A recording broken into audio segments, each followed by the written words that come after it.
Memories consume, like opening the womb. I'm picking me apart again. You all assume I'm safe here in my room, unless I try to start again.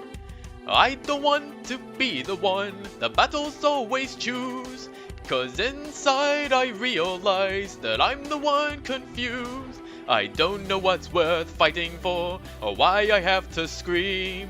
I don't know why I instigate and say what I don't mean. I don't know how I got this way, I know it's not alright, so I'm breaking the habit. I'm breaking the habit tonight. Clutching my cure, I tightly lock the door. I try to catch my breath again. I heard much more than any time before. I had no options left again. I don't want to be the one the battles always choose, 'cause inside I realize that I'm the one confused. I don't know what's worth fighting for, or why I have to scream. I don't know why I instigate and say what I don't mean. I don't know how I got this way, I'll never be alright, so I'm breaking the habit. I'm breaking the habit tonight. I'll paint it on the walls, 'cause I'm the one at fault. I'll never fight again,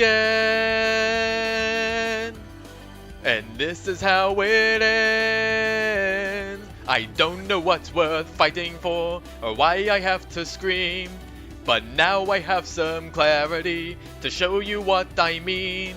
I don't know how I got this way, I'll never be alright, so I'm breaking the habit. I'm breaking the habit. I'm breaking the habit tonight.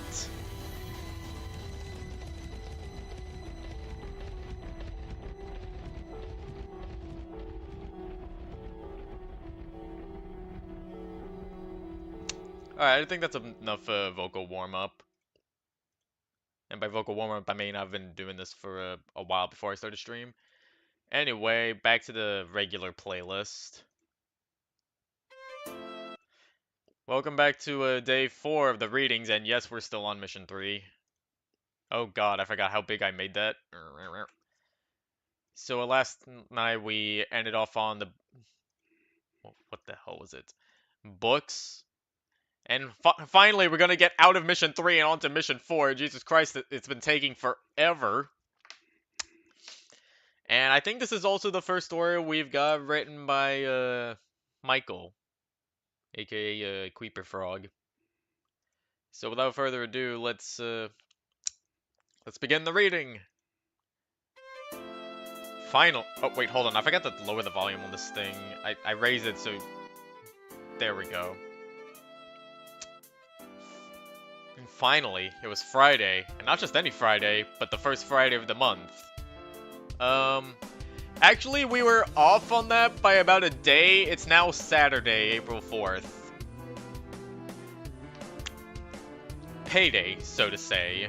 The one day every month that Chill gave Mike an allowance. Mike was definitely sure to use this money today for what he always would use it for, an ice cream sundae at the Spin Day Cafe.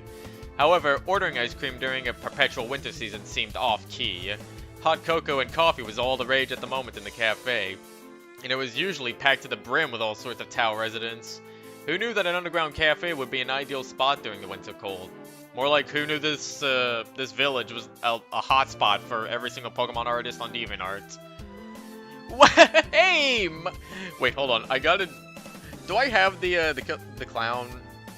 I should have the clown on the soundboard because I pulled it up specifically for Sorbet. But for context, there's this Freak Fortress boss that's a killer clown, and he's got this sound that plays constantly. Hey! Or maybe that's B that has that as a thing. Yeah, I don't think I have this as a sound pad thing. Unfortunate. Hey, Mike! I didn't realize it was already another month! Vertigo was busily dancing around with a coffee pot, quickly filling up mugs at his own rhythm. Oh, hi Vertigo. Yeah, I'm here for the usual. Mike appreciated that someone remembered him in this village. It was not that common for him to get recognition. The usual, eh? Okay, I'll have them cook up a burger with egg. Before Vertigo continued, Mike had to interrupt him. Oh no, I want the ice cream sundae. It's been too long since I had one. It was true. Ever since Ovaltine left Tao Ranch, the shortage of milk caused some cutbacks in dairy products, such as ice cream. But now that Ovaltine returned to Tao Ranch, the milk was back in stock for everyone to enjoy. Well, fine, okay. I'll bring it to you once I'm done with everyone here. Vertigo momentarily slipped out of his rhythm, almost spilling coffee, but he regained his composure and continued to dance in his own silly way.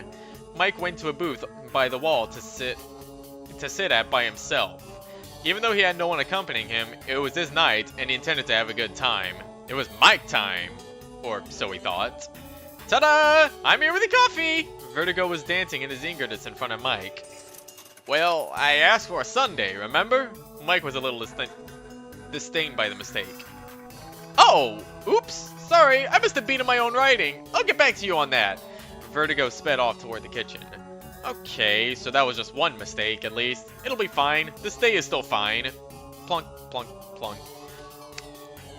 Hey, Shermie, tell me why are we here instead of your home? You know, the one with a fireplace.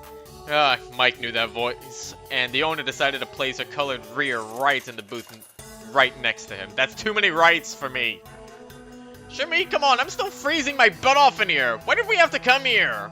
Hush now, you know how much I like hearing the commune during evening tea time, and this cafe is quite, what is it the kids say, hip.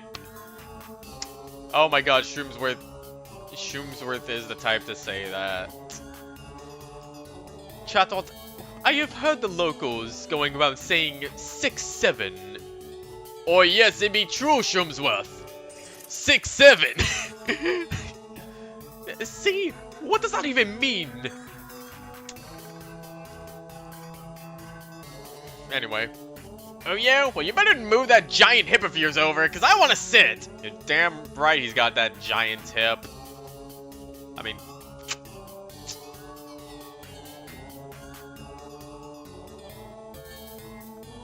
Anyway.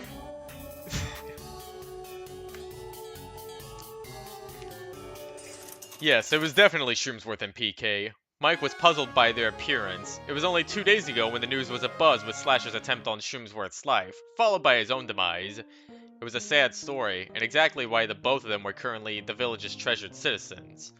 Well, perhaps because of their ownership of Sorbet, but when it came to the popularity vote, it definitely belonged to those two. You know what, now that you think about it, that is true? Out of canon? Because... well, the group was started by Purple Kecleon, they were known as at the time, and they were a popular Pokemon artist. Then there was this Bralum group I found on DeviantArt that had an entire Shroomsworth section. I remember sending some of my Eternal Bliss stuff over to them, but I don't think they got to it yet, unfortunately. I think the only other character who's been popular, so to say, would be Devonshire with the Devonshire fan club, and that's pretty much it. Madam, that very well. Shroomsworth wanted to cook. Fuck. Shroomsworth wanted to quickly get to his tea, so he handled PK as if he was tactically retreating. Shroomsworth set aside his cane, and he began to carefully sit down without bumping his bandaged leg to the table. Yes, sorry about that. Now, come sit. Shroomsworth had the seat, expecting the Kecleon to sit right next to him and his bandaged leg. That's okay. I'll just sit over here. No big deal. PK jumped right to the other side of the booth, which was right next to Mike's booth. Okay, I'm starved. Hey, Vertigo! Yes? Vertigo appeared right before them. What can I do for you, 2E2? What is this dialogue? Yeah, can we have tea here, please? Earl Grey and a Temple of Heaven gun. Shroomsworth had to interrupt PK with her order. No. Shroomsworth pulled out a small notepad and opened it up to read from it. Ah, I knew it. Today's Vanilla Jasmine. My good man, please bring her Vanilla Jasmine instead. Ah, Shroomy, that's so mean! PK was lamenting over it with so much that she started to turn a darker purple. Vanilla Jasmine clearly wasn't her cup of tea. Also, yeah, that definitely does sound like PK dialogue now that I think about it. Righty-tighty on it! Vertigo spun around and headed straight for the kitchen. I'm back! Vertigo spun and hopped around with the trays in both his hands, maintaining their contents with his own tempo. Yeah! Vertigo posed right in front of the two with great effort. Good show, Shroomsworth was delighted. Yeah, I think I asked for cake, not ice cream, screwbrain. PK was annoyed. Madam, that was rude. You didn't order any cake.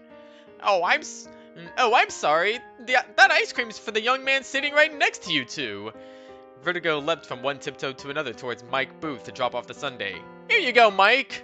Ah, great, like I wanted their attention. Pretty sure PK's about to say something about me, Mike thought to himself. Wow, what the heck is the lizard boy doing here? PK exclaimed as she quickly climbed over her Booth's seat. God, I do not think that sounds like PK dialogue. I just don't think that. Well, today's my only day for the month where I can relax, so could I have time and eat my ice? Mike couldn't finish the sentence. The ice cream he had in front of him was now dangling over him, carried by a very long tongue. Slurp! What's ice cream? Ah, my hand! PK recoiled back down to her seat, grabbing her head in pain. Gulping down an entire sundae like that was bound to have repercussions. Well, my allowance! What the heck? Mike's anger started to boil over. This day started to turn pretty ugly for him. Good heavens, PK, that was very, very rude of you to do that. Please apologize to the young man. Shroomsworth tapped the table, expecting the pain-ridden Kecleon to apologize. Yeah, okay, jeez. I'm sorry, Mike. Owie. PK doubled over from her headache. What? Okay. Mike took those words as a sign to cool down. The last thing he wanted to do was cause a fight with the village's most favored citizens. Oh yeah, PK is a glutton. She would do something like that. That makes that worse than anything else that's ever happened. Sorry about that. Come join us in tea, would you? Vertigo, could you please bring us one snow sprout tea? Oh, and I suppose some biscotti would do well for us too. Shroomsworth was eager to make amends when it came down to tea. Ugh, double barf. Thanks, Shroomy. I'm having oh wait, that's PK's line. Sorry, that sounds something like Mike would say.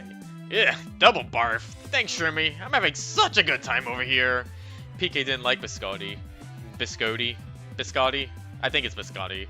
They weren't the kind of confection that you could easily swallow whole. Well, no confection should be swallowed whole, but for a Pokemon that lacked lips, one would improvise. As Mike was going over to their booth to sit down, he was hoping to just sit next to Shroomsworth, drink whatever tea they had, and that they would pay for the ice cream that was taken from him. No, Mike, that seat is for me. Hey, Mike, why don't you sit next to me? Shroomy's got kind of a tender leg, you know? PK scooted over towards the wall in her booth and signaled for Mike to come to her side. Ah, not her. Ugh, okay, you can swallow it down this time, just like every day, right? Mike scooted into PK's seat, trying to avoid any eye contact with her. Yeah, that's nice. PK closed her eyes and began to relax. And slowly the hue of her purple was brightening. What's nice? Oh. PK knew why Mike wanted him to sit next to her. His tail flame would provide the warmth she so desperately wanted. Oh well, at least it would have a less agitated Kecleon to deal with. A minute had only passed until Vertigo returned with Mike's tea and some biscotti. Here you go, and here's... Vertigo had to do one spin before... the bill! Slamming the paper right down on the table, startling its occupants. Hey, careful! You almost spilled our tea! PK started to take her tea very seriously. Oops, sorry. The last beat comes off a little strong, you know? Vertigo recomposed himself and bowed in front of the booth. Oh, it's quite alright. Now, you must be busy. I'll handle this bill. Shumsworth was already preparing his tea by mixing it with the essentials. Okay, thank you, sir! And with that, Vertigo hopped away.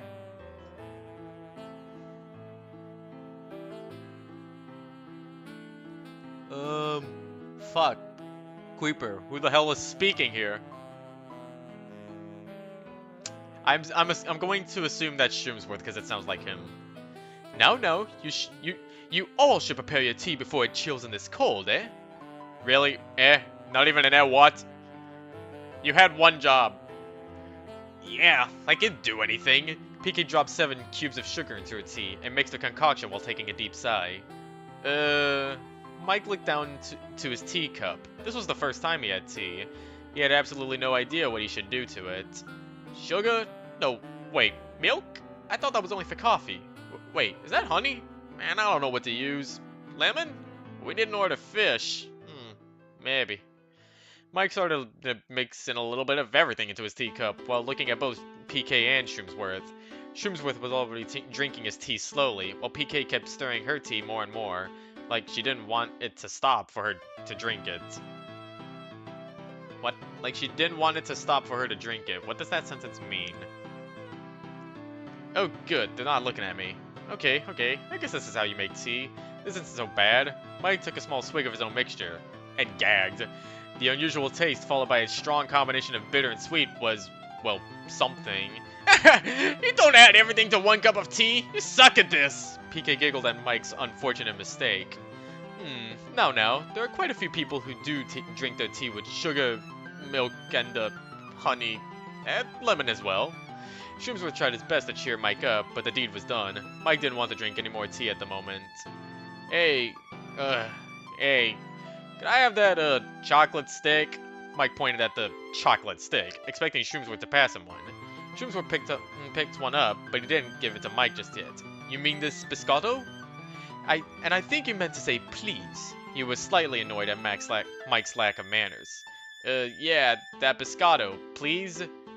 Wait, I thought it was biscotti. God damn it, Creeper. Mike was equally beginning to get annoyed. Yes, here you are. Shumsworth handed Mike the biscotto, and Mike quickly began to munch on it. Another unusual taste, but it wasn't as harsh as the tea that he made. Okay, I gotta see if it's a biscotto or biscotti, because I'm not even sure at this point. Okay, so biscotti are...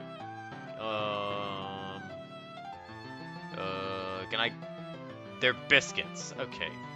So what the fuck is biscotto? Biscotto is not how you spell biscotti.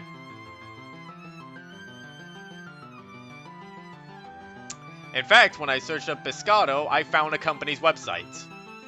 So, yeah. God damn it, Creeper. PK quickly drank her own tea, shuddered a bit from its taste, and then proceeded to break the silence. So, Mikey boy, who's that Snooky that follows you around? Your girlfriend or something? God... It's not even been 10 seconds and I had to say God damn it again! Girlfriend? No, that's my sister Maple! Mike stopped chewing on his biscotto just to emphasize that fact. Yes, a stunky sister for a Charmander. How odd. Whoa, it's Mike! Yo, we met your mom, Syrup! Elopany shouted to Mike a few feet. A few feet what? You didn't finish your sentence.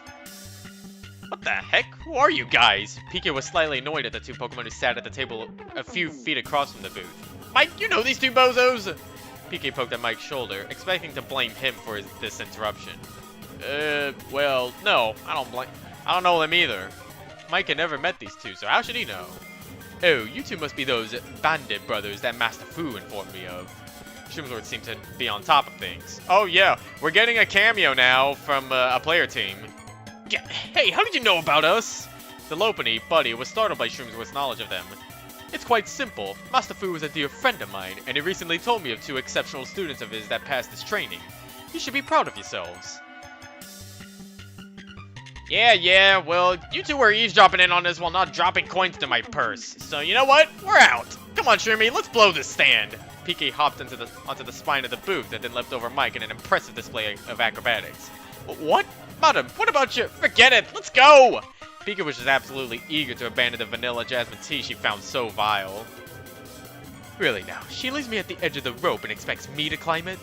Shroomsworth muttered under his breath. I'm gonna leave you behind! PK yelled at Shroomsworth from the entrance near the roof. Shroomsworth slowly got up from his seat after picking up his cane and hobbled toward the ladder. Another strenuous activity made harder from his broken leg. Dude, what is up with those two? He forgot about us? Buddy exclaimed with a little disappointment. Typical merchants. And look, they dined and dashed on Mike too. What? Wait, what? Oh, jeez. They did? What the hell? Ah, that's not cool. PK didn't even finish her own tea. Okay, calm down, Mike. Maybe the bill isn't that much. Mike took the bill from the table, flipped it over, and saw spirals.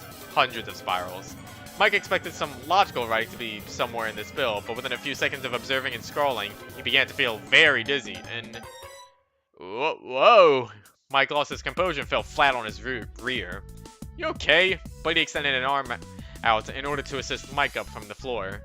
Yeah, don't read that, dude. Just take that up to Hobbs and he'll get that all sorted for you. Robin pointed to Hobbs, who was busily juggling assorted berries into a shelf for his own personal entertainment. Okay, thanks, guys. Mike slowly walked towards Hobbs' counter, but he was still a little shaken up from the fall. Yeah, take care. Buddy and Robin both waved at Mike as he left them alone to their own table. God, I have the voice to do Mike, because Southern here, and Mike definitely feels like a Southern character. But God, that makes me wish I had the voice to do Shroomsworth, because I love him. Man, I'm never going to read anything of Vertigo's handwriting again. As much as Mike came down to this cafe, he would regularly be checked out by Hops instead of Vertigo. This was just another new experience the day brought upon Mike. La-dee, la-da-dee, la-dee-da. Humps was busily humming to his own work, which consisted of juggling berries around into a shell. It hardly seemed like work, but it was Hops' way of having fun during the hours. Hey, Hops, can you read this for me? Mike walked up to Hops and showed him the spiral-filled bill. Hoi hoi hoi. Well, sure, Mike. Let's see. Oh-ho, this comes out to 2,500 pokey. Boy, you really like that tea. Also, this is not capitalized, so this reads more as 2,500 poke. So this is another goddamn Mike I have to add to the list. Or is it goddamn Queeper? I keep forgetting. 2,500! Mike suddenly felt like he had a stone in his throat. That amount was more than his spare savings, and already cut into his reserve for monthly expenses. That can't be right. I mean, my Sunday was just 200. Mike raised his voice at Hobbs. Hey, that's the price for the imported tea. God, is anyone's dialogue in this writing coherent? Ugh, so there was them again. Fine, I'll finally fix this because I've had it. Okay, here you go, Ops. Mike began to write hastily on a sort of check, only adding in a tip as if he was just paying for the sundae. There, sorry, but I have to go. Mike slammed the quill down on the table and ran for the exit. What? This is my tip? Hobbs was a little disheartened, but Mike couldn't hear that line. He was already out of Spin the Cafe and running towards the Kecleon stand. Yeah, I definitely am asking too much of PMD. I got this stream going on the side and they went to someone else. I'm gonna watch someone else. Back to reading. Knock, knock, knock. Or should I do the sounds again? In only a few minutes, Mike was inside the merchant hut, but outside the door to the inner level, where PK's quarters lie... Wait, let me reread this sentence again. In only a few minutes, Mike was inside the merchant hut, but outside the door to the inner level where PK's quarters lie, knocking at the wooden door. God, that is such a sentence. Yeah, hold on! It sounded like PK was disgruntled at the notion of a potential visitor, but there was something in the air, a familiar odor. Hell? Oh, it's you. Come on, your sister's here. Pick her up and get out before... No way. I have something to discuss with you. Mike put his foot on PK's door, literally. Boy, are you trying to fight? Oh, big bro, you're here. Come here. I have to show you my new friend. She's this really cool dragon. Come on. A stunky with a peculiar flower on her head hopped in between the two reptiles, and without hesitation grabbed Mike's claw and began to drag him away from PK's glare. Well, Maple? Whoa, you're here? Mike suddenly snapped from his very brief train of thought and put his weight down to hold back from Maple dragging him. Mikey, come on! I really want to show you this cool dragon! Come on, come on, come on, come on! Maple was begging for Mike's attention to show him this dragon. Maple, what are you doing here? Shouldn't you be in the treehouse? Treehouse this, treehouse that. Maple stuck her tongue out and blew on it, a rudimentary raspberry. This is much better than anything right now. Come on! Maple kept tugging on Mike's claw, and Mike finally admitted defeat by walking with her. Whoa, hey, why the hell are you two going to my room for? PK shouted to both Mike and Maple, but they seemed to not care at the time being. Also, I think this is the first time of bold in any of these stories. Usually it's italics, but now we got bold in the mix. Ooh, daring today. Mike and Maple entered through the door to PK's room, and then Maple let go of Mike's hand to skip towards a lone Dino sitting on top of bed. Mac, this is Sandy. Isn't she so cool? Maple was quick to make introductions, and Sandy only had one word to utter. Hello. Dragon? Oh, that's right. We always called Sandy a dog. Oops. Mike took off his hat to scratch at his head while having that brief thought. Oh, hi, Sandy. Mike offered a claw to Sandy, but she began to slowly growl at the offer. This was actually Mike's very first meeting with the Silent Dino. Oh, Sandy, this is my brother. Maple had forgotten one vital part of the introduction, and after hearing that, Sandy stopped growling. Oh, hello, Maple's brother. Not much for words, huh? Mike just nodded and put his hat back on. So, how have you been, Sandy? Sandy had this much to say in response. Okay. There's not even any quotation marks after that. I also saw that a sentence earlier there wasn't a quotation mark, so another instance of goddamn a queeper. Mike felt like she knew what he was trying to imply there. After all, he was looking at the one who slain Slasher, the notorious weevil that was plaguing PK and Shrewsworth. Well, that's good. Mikey, Mikey, Mikey, look it! Sandy's fur is so slick! Mandy hopped onto PK's bed to hug Sandy tight and nuzzle along her fur. Thanks. Ah, you're gonna stink up Wait, that's PK. Ah, you're gonna stink up Sandy and get my bed! Get off, get off, get off! PK yelled right behind Mike and leapt forward closer to her own bed.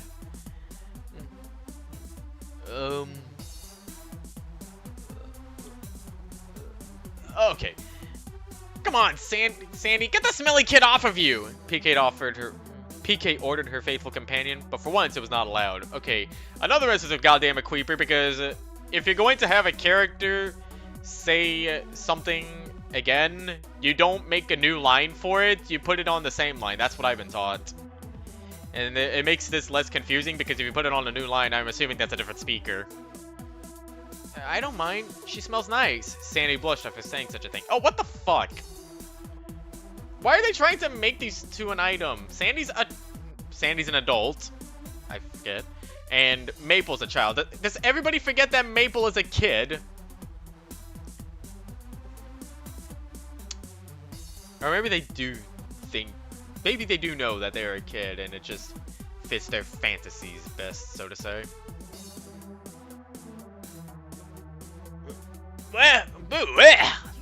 That's NG! No good! Come on! PK yelled once more at Sandy with haste. But... Sandy started to feel somewhat threatened by her master. Okay, settle down, madam. Shrewsworth slowly walked in, step by step, with the assistance of his cane. I do believe you're being unjust here. Why not let these two young girls have some time together? Shrewsworth laid a claw on PK's shoulder. Fine. Come on, Mike. We have business to talk about. PK turned and grabbed Mike's claw to drag him out to the living room. What? Mike was surprised by PK's haste. Business? Shrewsworth turned around to look at PK dragging Mike off with a worry. Oh dear. Just as Shrewsworth took one step out of the hallway, he turned his head slightly to look at Maple and Sandy. You two girls behave and have fun. I'll go look after young Mike, okay? The two of them simply smiled and nodded. Good. Shrewsworth left and closed the door to the room. A what? Mike couldn't believe what he heard from PK's lips. A citizenship fee? I never had to pay for that. Mike yelled at PK. Yeah, well, this was then. This is now. Times change. PK's tail started to tense and curl up. There's just no way you could afford it. Oh, bother. once Shroomsworth heard these scant lines and knew that PK was up to usual tricks.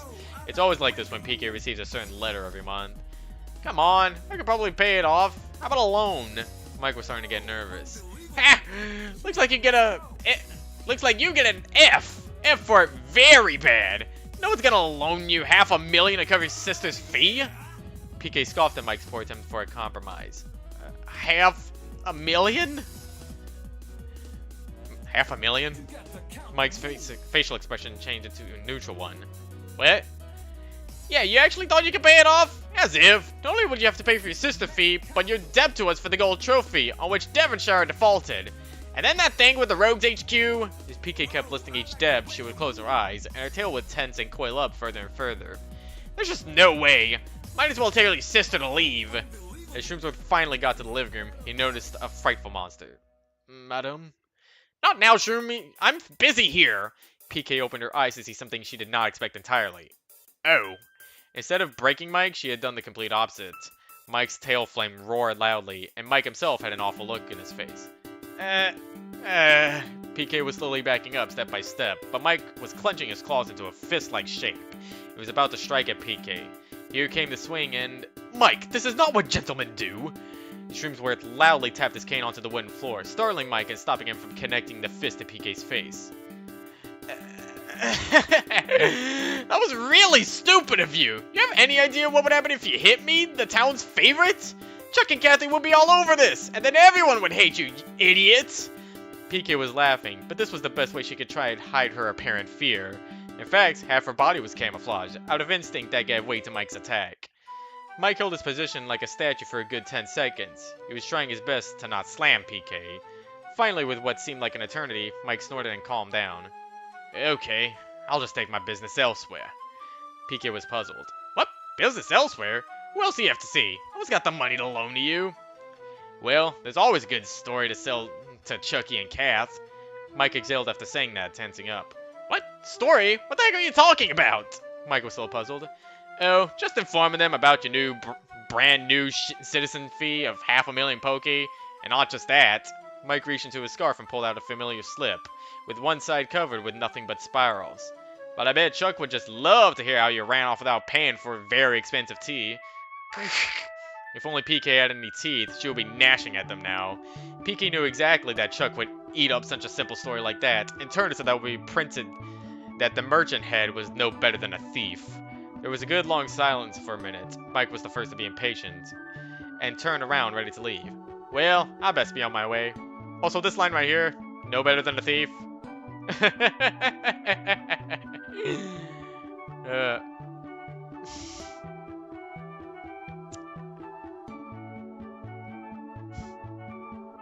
Oh, so yeah, I should have expected that. Fuck Merlot, by the way. And also fuck Mike, too. Wait! PK gasped out. Okay, there it is again. God damn it, Queeper. Same line, not different line. PK was stuttering like mad. Every utterance of the letter signaled for her body colors to slowly shift to many hues. Red, blue, black, green, teal, violet, plaid. They can turn plaid? All until she would finally transfix their colors back to its regular purple. What do you want? What do you want for that? Also, I'm starting to get the reference. This is a Monsters Incorporated reference, isn't it?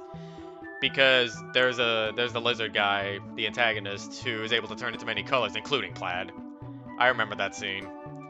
Shroomsworth couldn't help but slightly smile, as he knew Mike was attempting to solve this problem in a non-violent way. Let Maple stay with me in Tao Village and let her be friends with Sandy. Deal? Mike turned around to look at PK straight in the face, clenching the bill as hard as he could. Deal. PK collapsed to the floor in defeat, and with that utterance, the paper in Mike's claws suddenly burst into flames, burning whatever proof of a theft PK had done. Okay, well I guess I'll see you when the sun's about to set to pick up Maple. Bye. Mike turned around towards the door, opened it, and left. Even if he ended up paying for the tea, he didn't mind. A price to pay for this victory. Is everything alright? Maple's voice came from the hallway to PK's room, her head poking out from the door. Yes, everything's fine. Your brother had to leave for a moment, but when he comes back at sunset to pick you up, I'll treat the both of you to a hearty dinner and some ice cream. So just go back to playing with Sandy. Oh, okay. Maple sneaked back into the room and shut the door, and a faint stream of giggling from both Sandy and Maple could be heard. "Shumi!" People gurgled from a lying posture to feet on the floor. Shrimsworth lifted PK up from the floor into his arms. "Yes, my dear?" "What the hell was that?" PK said this as if she expected any kind of answer from Shrimsworth. "Well, I'd say you took a good dose of strong medicine. Jealousy did get the better of you. Do you ever take a look at yourself after you read one of your sister's monthly letters?" Shrimsworth expected an answer from PK. "Nope." "Well, before you would have a response written for her, you'd waste about 3 papers worth of replies, all ripped to pieces by your very fountain pen." Shrimsworth cradled PK into his arms. Fuck, I wish that was me. "So?" PK was very fussy. "Well, what I'm saying is that you almost denied our dear Sandy a friend just now. That would be very nice of you, wouldn't?" Shrimsworth started walking towards a pair of chairs and sat down on one. He set his cane to rest upon a coffee table, and continued to cradle PK in his arms. Guess not. PK was trying her best to say one specific word. "Sorry." "Good. Now then, if you would apologize to Mike and Maple, then I'll treat you to cake night after dinner." Shrimsworth slowly poked and tickled PK's tummy with a slight claw. Fuck. Sorry. "Hey now, that's not a very good deal. How about..." PK started to whisper into Shrimsworth's ear. His expression slowly changed from understanding to disagreement. "No deal." Shrimsworth flatly stated to put PK down into her own chair. "Oh, come on, your deals always suck. How about..." PK continued to bargain with Shrimsworth for hours and hours. Yeah, exactly. Shrimsworth got throwing arms. He could just throw her against the wall. Oh yeah, I did forget about that. I guess this was before she like warmed up to Sandy's appearance. Yeah, that was before she warmed up to Sandy's appearance and just assumed that she was just another random dragon. Like they even crossed paths in the dojo. And she had no idea who the fuck that was. Finally, we're done with mission 3.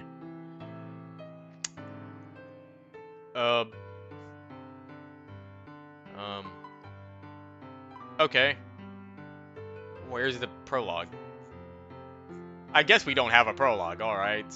Oh, no, wait, here it is. It's right here. It's on a separate page for some reason.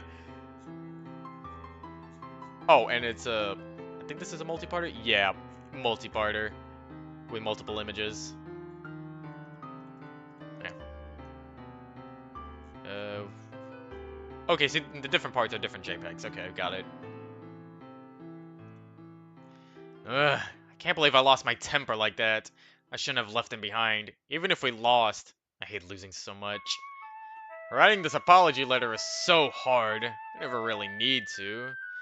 And, man, I'm supposed to be setting a good example for everyone. That we didn't make it there on time, that it was my failing as a leader, not their faults. I'm just not used to having to directly lead so many Pokemon. Hey, chill!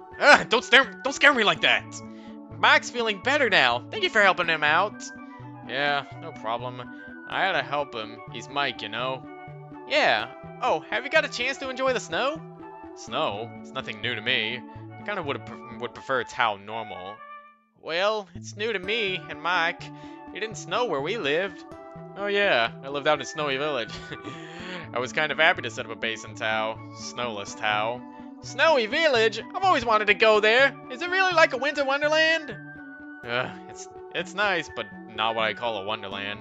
Don't get me wrong, I love my hometown, but I like some variety. I want to go there so bad. Take me there. No. Also, this face definitely looks like a early DeviantArt. It definitely has that vibe. Why not? I have no reason to go there, Maple. Please! Oh yeah, this is definitely early DeviantArt coded. I need to be focusing on things to help our guild to do well, Maple. Now that PK's over her cold, well, it's hard times, Maple. Hard times? Yeah, like, we need to find a way to have some swag over Kyurem. I think that's swag, otherwise that's sway. You mean sorbet? Go get down from there this instant, madam. You'll catch cold again. That thing has a name? Yeah, he's really nice to me. Now snow is my favorite ever. That's not the only reason you like snow, is it? No, no way. I like snow because it reminds me of you. Shut up, please. I don't want to see a blush on Chill's face, PK. Well, it's late. I'm gonna go to bed. See you later, Maple. But, no buts. We need to get up early. But Chill. But nothing, Maple. Come on, go to bed. Fine then. I'll just read your letter then. Huh? Dear Chill. Maple. I was about to do a CDI Mario bit, but I kind of forgot the script. Things are weird lately out here. Stop reading that! Wow, you didn't want it a moment ago. Come on. It's Snowy Village. Maple, please! Cindy, I have noticed. Give me the letter. No, he's Cindy. Jill? Who's Cindy? Cindy's she's not your girlfriend, is she? Dude, no, chill out. She's my sis. Why the fuck does everybody in the story assume that woman equals girlfriend? Also, yeah, I think the Floorverse style started happening way later. I think around, I want to say, I forget, I was talking to someone about this. It was like mission 6, I want to say. Can I please have the letter now? Okay, I guess so.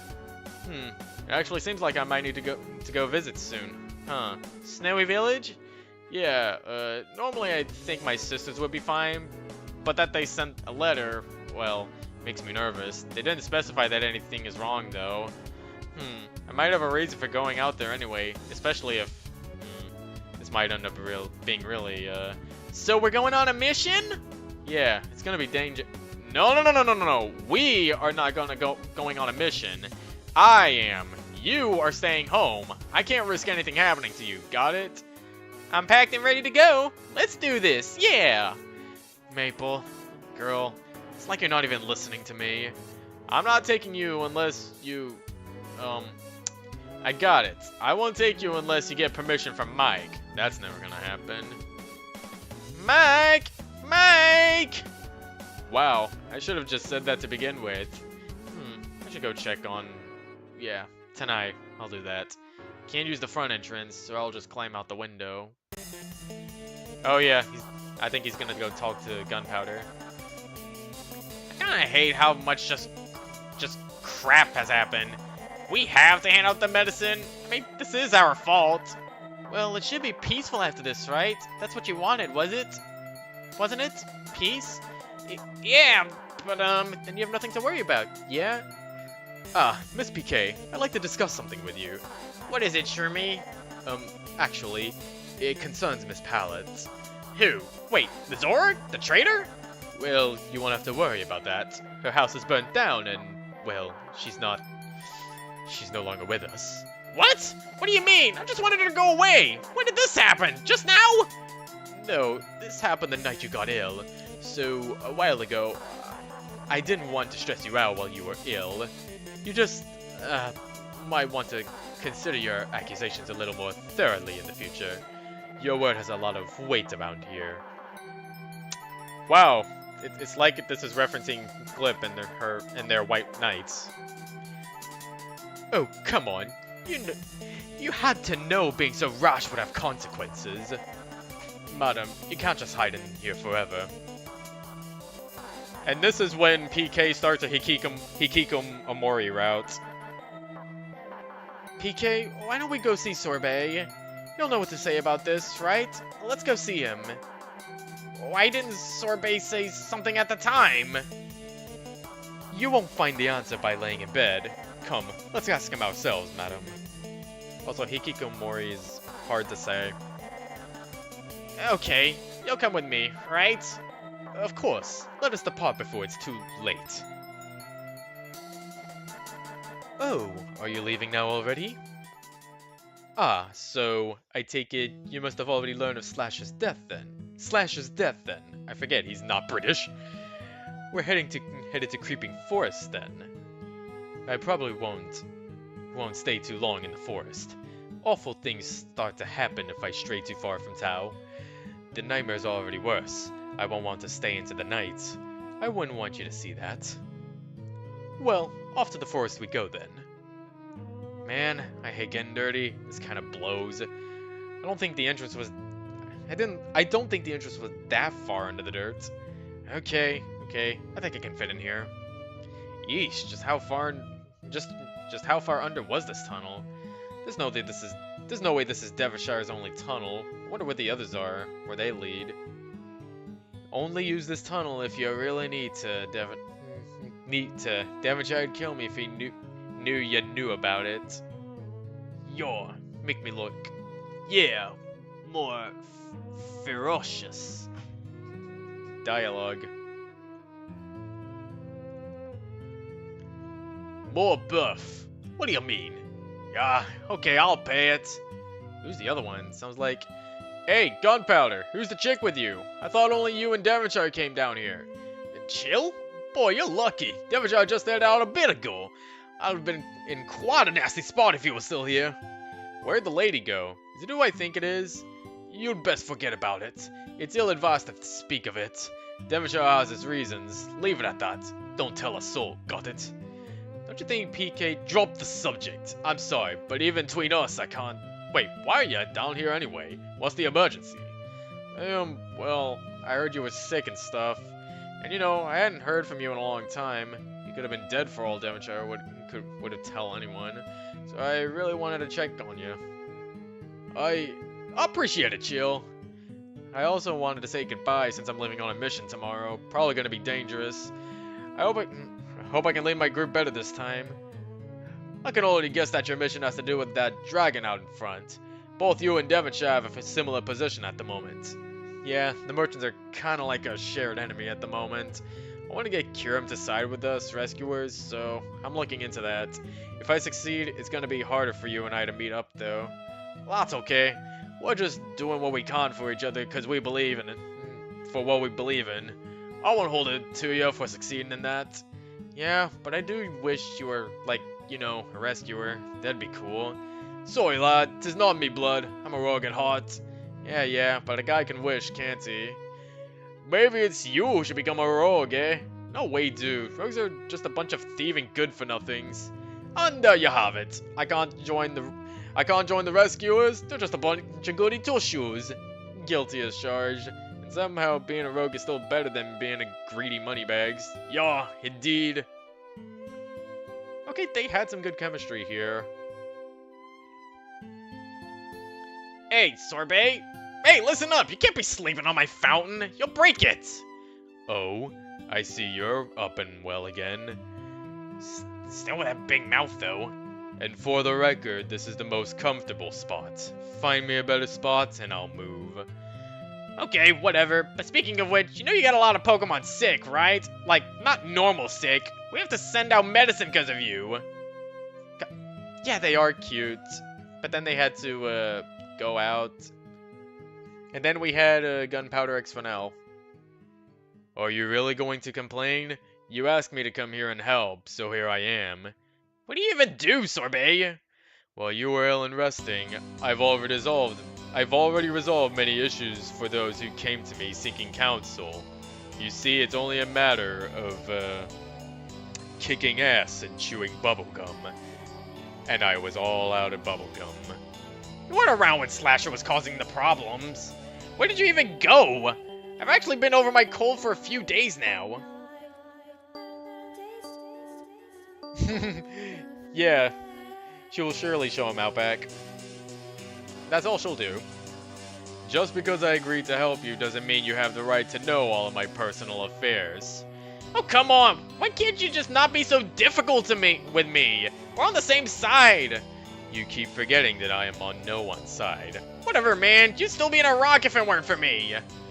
Okay, in return for that minor deed, I'll let you know I was visiting the North and South temples. Temples? Yes, I will say no more. Come on!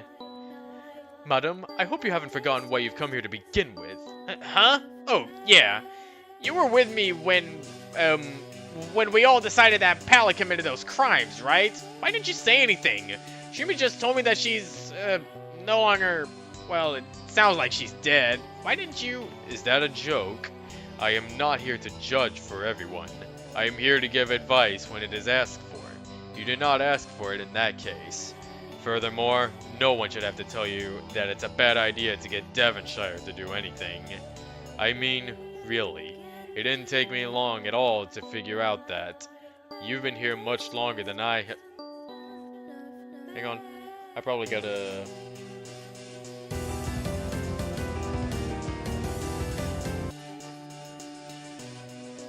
Not this stupid gibberish again! Actually, I've been looking into this already. He's been doing this off and on since he got here. And what? And what? What's he saying? Could be really important. Actually... Hang on, I gotta see if there's any more... No! I have one more sound I wanted to play! I sent Sporgod a letter asking him to fetch the relevant books from Ariana, but, well, she's suddenly holed up in her library. Which is pretty strange. I can't remember the last time that she's ever done that, if she has at all. I was already in the process of looking for teams to go check Sapling Village out. No, I'll write the letters. I'll recruit the teams. This is pretty important to not screw up. I need to make sure that the teams are up for the task. Yeah, exactly. I think, where's that one thing I had in the sound pad? I wanted to play something else.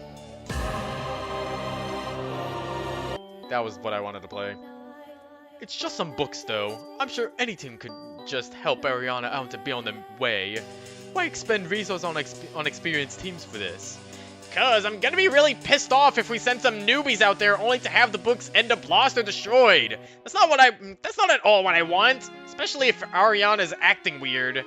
I might just go out there myself. I don't have the patience to deal with bumbling teams who mess everything up. It's not a fantastic idea to travel in the cold, madam. I'll do it anyway if I need to. I mean, Rhodes can take me there, or Barty. Actually, Rhodes has come up with a useful task to do. He offered to go try to recruit ex-gang members to help with the guild. Ex-gang members? To help with our merchants guild? Well, I thought it was a splendid idea. Keep the youth out of trouble and all that rot.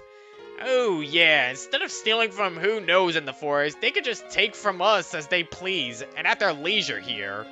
Oh, come now, you know they're just children. Give them all a shot at making something of themselves. Okay, but if anything goes wrong, I'm blaming you. I expect you would blame me regardless. Shut up! Oh.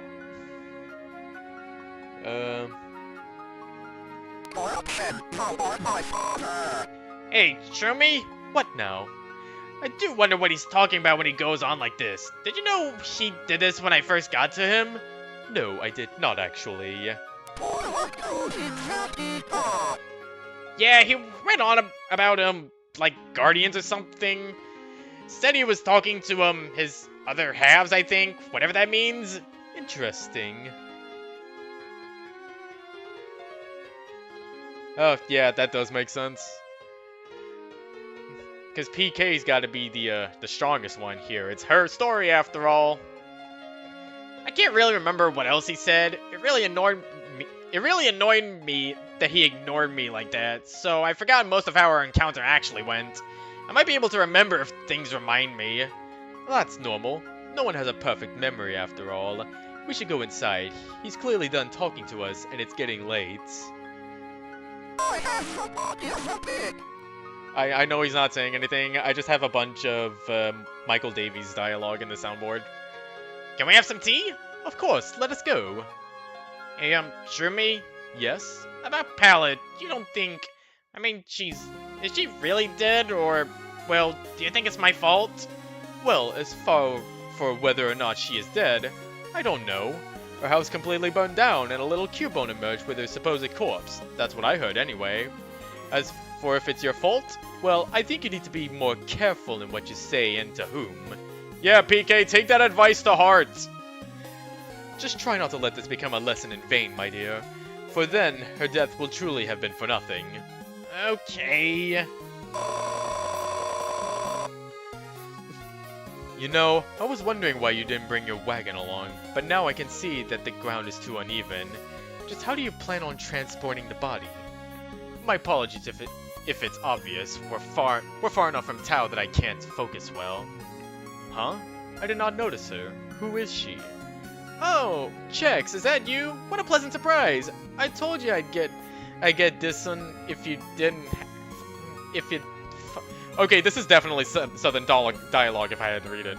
I told you I'd get this one if you didn't have to come out here, boy. God, I'm Southern and I'm having trouble reading Southern dialogue. I'm not Southern enough from this. Oh, you brought a friend with you? Oh, you brought a friend with you? Are you Chix's mother? Something like that. Me and Ivory take care of the lad. If you don't know Ivory, she's the one that manages the boneyard. Chix helps sort through the skeletons, as I'm sure you must know by now. That's correct. I had figured that out quickly. Speaking of skeletons, I'm sorry, Chix, but that head jewel thing on the Weavile fell off, so I'm afraid his skeleton's incomplete.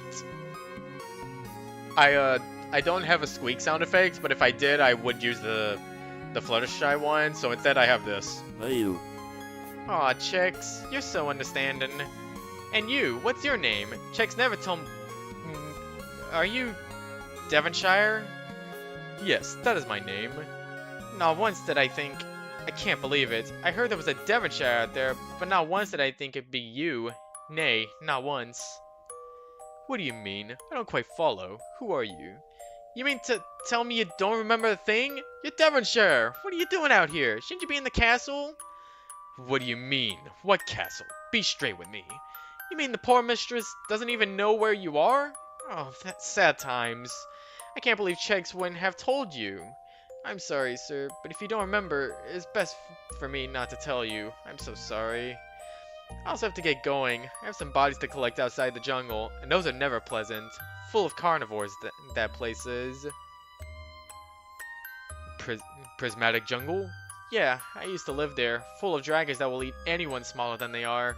It's pretty terrible there. A tyrant named Tivoli, who happens to be a Tyranitar, lives there as its ruler.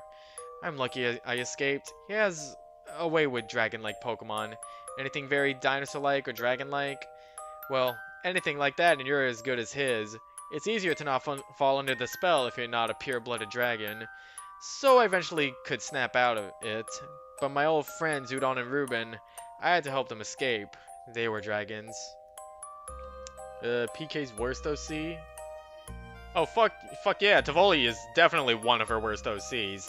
Like, she says that he canonically rapes the females.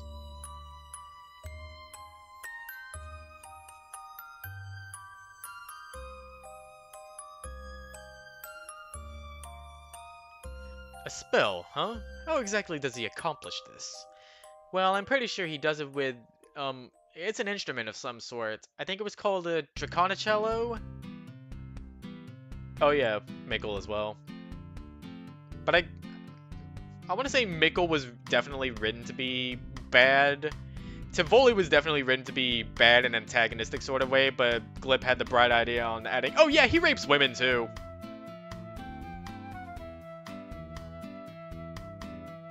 Listen, I'm really sorry, but I don't think it's my place to talk about things I know about you. Wait, why'd you capitalize the A here? Sorry, it's the little things that get me. That's quite alright. I'm in no rush. And I remembered halfway into our conversation that you weren't going to tell me anything, so that's fine, really. Thank you for understanding, sir. Chix and I have some business to take care of. We'll see you around. Yes, it would be nice. Oh, but next time, let's not meet at night. Oh yeah, you didn't know? I think it was on the DeviantArt, not the DeviantArt, the Tumblr somewhere, that she admitted that Tivoli would rape the females in his possession. Because remember, he mind controls them. I think she straight up just said that he was a rapist. God, that is the most amount of times I have said anything related to rape in a second or so. Maple, Mom would kill me if he got hurt. And you know we can't all three leave Tao. Please, please, Mike. Maple, you can't just say please until I say yes. Oh man, Maple, please don't do that face. Maple, don't cry. I just wanted to do a mission. What chill? Oh, God, I can't do stuttery voices like that. That is just not in me. Come on, Maple. It's really unfair to me when you do this. If something happens to you, I'll get in trouble. What's going up? What's happening up here, broskies? No, that's how you know this was old. Well, chill. Maple won't stop bugging me to let her go with you on a mission for some reason. Sounds like you've had a busy evening, dude. Please let me go with you, please. I want to be a rescuer and do things, please. Maple, if you come along, then I definitely can't bring novices. If I let you come, you have to listen to me. You have to listen to every single thing I say, or else I cannot bring you. Got it? Yay! Thank you, thank you! Maple, cut it out. Thank you! Hey, Jill, did you want me to do anything while you're out on a mission? Actually, yeah. I want you to find out as much as you can about Curum. Yay! You mean Sorbet? Yeah, but he called himself Curum. That's probably important to know. Where am I supposed to find out about Curum, then? Oh, yeah.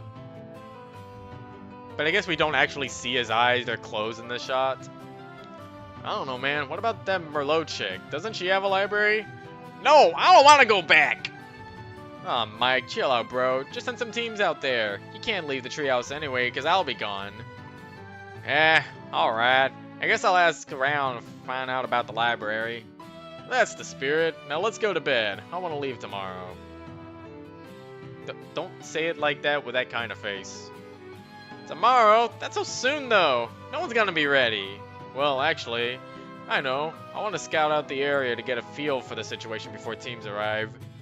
Alright, but you better keep Maple safe or else. Yeah, I will. Promise? Promise. Gunpowder. Ugh! I don't know how to say in a piratey way. Sorry. It feels very much like there was an intruder down here while I was out. Was this the case, or was I mistaken? No intruders. So I guess then, that's quite risky of you. Did you think I'd not notice? I hope you made it clear what would happen if they should talk. I made it very clear. 'Twas just a friend checking on me illness.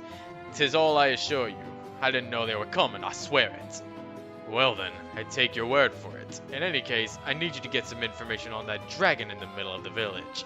I'd do it myself, but I just came into possession of a fantastic lead, so I'll be heading out. Aye? Where you headed? The prismatic jungle. Devonchild, that's too far! You're gonna hurt someone. Might even be on that says your, not our, brain. You're gonna hurt someone. Might even be on. Okay. To the person who wrote this doesn't flow well.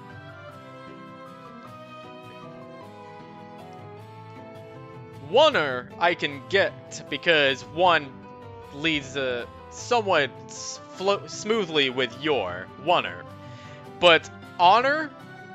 Okay, why the fuck can I say it now? Honor. No, that still doesn't sound right. Might even be on her own if you lead a mission up there. Are you mad? It's necessary. You can't go. No dragons may accompany me. Timing is crucial here. I'll go ahead and scout before teams arrive. I'm more skilled at that than any of them could ever hope to be anyway. And I'll wait out the night by myself. As long as they arrive the next day, we'll have plenty of time to complete the task. You best give them fair warning what they're getting themselves into. No need to worry. I shall be ensuring that only experienced teams receive word of this mission. No risk of failure, not like last time. Oh, and have you heard? Slasher has joined me in death. Oh, really? Who off the mangy bastard? You'll have a hard time believing it, but it was actually PK's motley crew who did it. From my understanding, that overgrown mushroom and that little mutt took him down together. The scruffy dog actually snaps Slash's neck. Can you believe it? What? You mean that little Dino Sandy? That's real unfortunate. She's just a kid. Shame. She's already a murderer. Goes to show we dragons be fierce. Also, this adds to the confusion that is Sandy a child or an adult? Because I was actually told something. I think, was it Mike was in charge of the wiki for some time? So if there was any discrepancies in information, he would probably be one to edit it. But that part of the information hasn't been edited ever since Sandy's page was added onto the wiki. I suppose so. I'm just delighted that we didn't have to dirty our own hands. They took care of him for us. Well, you know, I bet we could try and get some of his old members to join us. Maybe loot his stash while we're at it. That's fine. Just don't forget that our goal is info on that dragon. That's most important, aside from my mission. Oi, understood. Gonna have to rack my brain for a bit, though. I'm not too sure where any libraries are, so I'ma have to ask around and find out first. Sorry, I'd help more in that regard if I could. But when you have a condition like I do... Yeah, I know. But I don't mean to pry, but doesn't it get tough not being able to leave for long at all? Sometimes it used to be worse. Worse?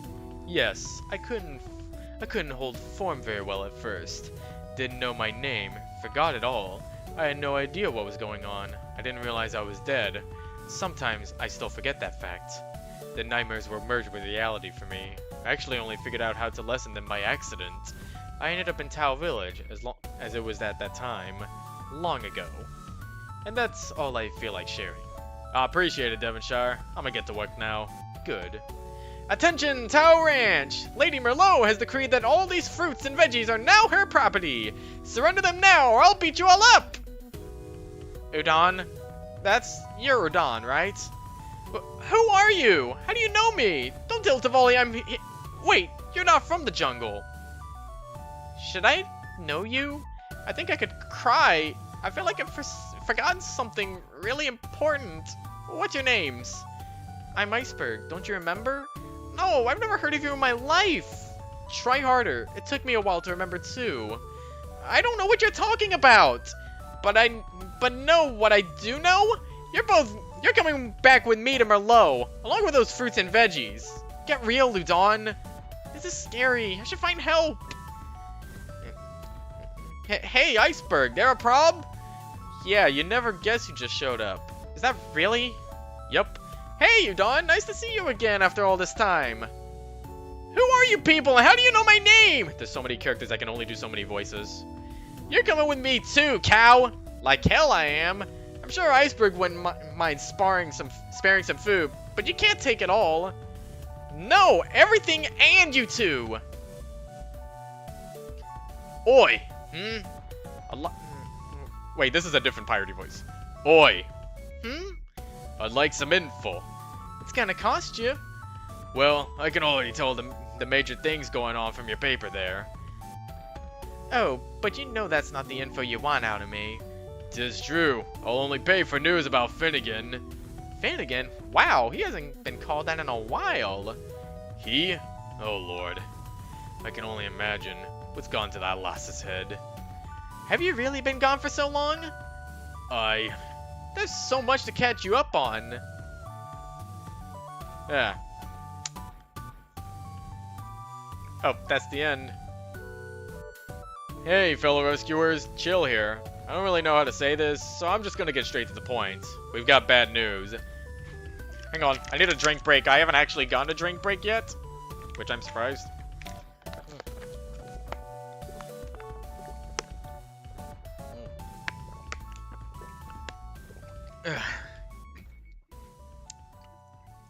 As you all know, that ice dragon Kyurem arrived in Tao Village after PK brought it back from that cave and turned the village into a frosty kingdom overnight. Sure, it's cold, but definitely not cool. Snow days and fun are all, but the sickness that hit our fellow villagers definitely wasn't. Not cool at all. Sometimes I am tempted to give him a Chris McLean voice. Not cool, villagers! Not cool at all! I can't help but feel responsible for all this, though. You guys tried your best and your hardest, and you guys make me so proud. Even though we didn't succeed, don't go beating yourselves up over it. It's not your fault. You did everything you could. Yeah, despite all that yelling I did. And if only I'd gotten there sooner, or done things differently, I'm sure things would have turned out better. I'm willing to believe that Glib did the thing with her team only going through the icy cavern and the rescuers and rogue having to go through the tower thing. She must have deliberately did that so that her team could easily get up the tower, because the rogues and rescuers definitely would have to fight each other and slow each other down. Meanwhile, the merchants would be like, oh hey, stairs! Oh hey, stairs! Wow, wait, there's so much. I'm getting so much stair RNG from this. It's like PMD TAS edition. Whatever the merchants had planned obviously isn't working out that well at all. At least the cure for that nasty cold has been found, so now those two who got sick are healthy again. And just in time too. We need the extra help. Oh yeah, definitely. The rescuers were definitely cursed. Now we gotta do something about this dragon, and I think I might know just how to do it. See, there's this old myth in my hometown, Snowy Village, of something that might help us even the odds. It's a little dicey, but if I can get to the bottom of this, it will help everyone out in a big way. I wish I could say more, but with everything on thin ice, I can't risk it. Sorry, dudes. I know everyone wants to help out, but I'm gonna have my hands full babysitting Mike's little sister Maple on this trip. I know Mom is a notorious legendary rogue syrup, but if anyone that shares the ideals of a rescuer can be a rescuer, regardless of where they come from.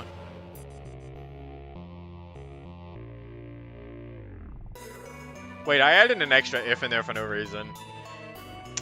Also, I think... I want to say... No, wait.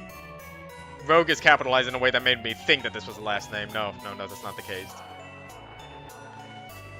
I still want to think that PK is like one of the only characters with a last name. It sounds like a last name, but I don't know if it's actually a last name. I don't know, that just gave me that thought. But she's still just a kid, you know? So we need strong, experienced moms that have completed 2 or more missions or have an involved teammates to help tough it out. The best of the best. So if you're dead set on helping me, you can work together with another team that meets those requirements. And this may sound uncool, but I need all of you ice types to stick around Tau Village this time. I can't say why, but trust me on this. I'm gonna go on ahead and scout out Snowy Village to make sure everything's cool. And if you cool dudes would like to join me, I left a sweet map of where we can meet up. Stay awesome, fellow rescuers. I know if we can work together, we can do this. Yep, Payapa Kiwi. I know, I'm surprised it's not Papaya Kiwi because the website is literally called Papaya Kitty. But no, she's named after the berry, Payapa. Whew, okay, Mike here. I'm okay. That femur almost burned me out, but I'm tougher than that. You all knew I was sick, right? Well, anyways, this illness bomb that PK said on everyone proves a point. We gotta do something about Sorbet, who calls himself... Wait, is it a he? Bah, whatever Sorbet is, it's a Kirim. And I bet there was a book written about it somewhere. Chill thinks it's probably in that giant library that Merlot has. I really don't want to go back in Merlot's castle. I've had enough maid dresses for a lifetime. Oh, yeah, info, right. This is important. The library is headed by an Eevee and a Chandelure by the name of Lexi and Caldera.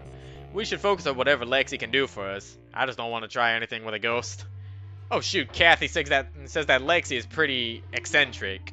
I'm pretty sure this means that if you listen to whatever he says, he'll eventually butter up and give you whatever that info that Lexi has on Kirim. So just be nice to him.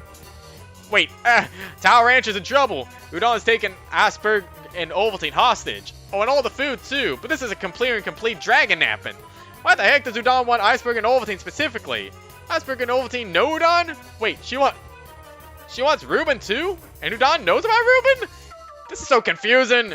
That does it. Rescuers, stop Udon from her awful demands. The food's really important, but so are the lives of 3 Pokemon. You don't want to see them in maid outfits, do you? Well, maybe Reuben because she's pretty cute, but I wouldn't live with a conscience if any of them become Merlot's slaves, so save them. Oh, and the food too, that's important. Yeah. Once you get Udon away from those 3, you should all help Iceberg and Sandy store the crops safely so they don't freeze. The ever-burning flame, Mike. God, Mike is such a fucking loser, and not in a charming way. I hate him. And yeah, there's also a part 2, but I'm getting back to that later. Hey guys, BK here. Oh god, that's something different. Hey guys, BK here.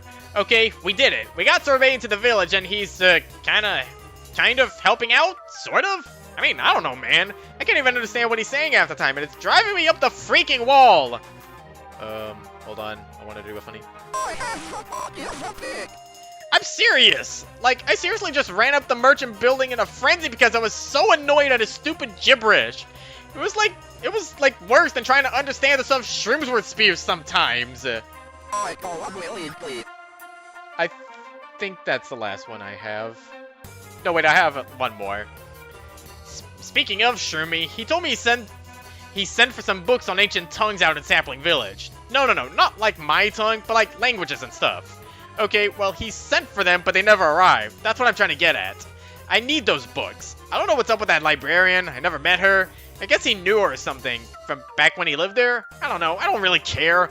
I just want to know why she's all holed up in her library now. Seriously, how rude is that? Just as soon as little Sporgard went and tried to get books for her, she locked him out and hasn't emerged since. What a load of crap. Doesn't she have any freaking idea how important it is that we understand what Sorbet's saying? He's old, really old, and he just goes into this weird trance and mumbles stuff that I can't even begin to try to replicate. I'll probably just get Shroomy to figure that stuff out once we do get the books. I mean, he practically speaks a foreign language all the time anyway. Why does he like her again? Whatever, let me think.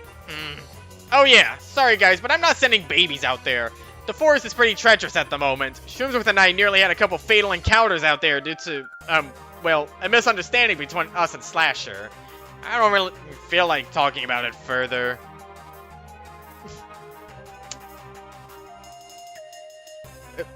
Madam, I am speaking English. You're just uncultured. Anyway, this just means the forest is super hard to navigate right now. We just took on a Sneasel from Slasher's Dissolved Gang though, and he's pretty good at helping teams get through dangerous terrain. So talk to Shroomy about roads if you want to know more. I guess you could use Barty's service to get out there, but I actually think he's really having a tough time flying around in this cold. I added an extra word for there for no reason. It's just getting colder lately. Yeah, sorry about that. Had to be done. So, yeah, no baby or newbie teams. I want you to have gone on at least 2 missions, or have an evolved party member with you for this one. Yeah, I'm not setting it age restricted, even though I know, like, the youngest member of the team is, like, months old. I think it's months old. Either that or it's a couple years old. I can't remember. Sorry, I can't risk not finding out what Sorbet is saying, and I don't want to have to beat some heads and become some loser or new team fail miserably at the simple task of collecting books. So this means you need to have completed 2 missions to help me out. Or have an evolved dude on your team, I don't care. Again, no age requirements. I am not picky about age. Okay, I'll be level with you for a moment. Let's try not to spread this around, huh? But, well, I thought this dragon would totally be on our side. I mean, what I'm trying to say is, I thought we'd have a bit more of an influence on it than we do. He's just way too impartial, and it's driving me nuts. But you know what? That's fine.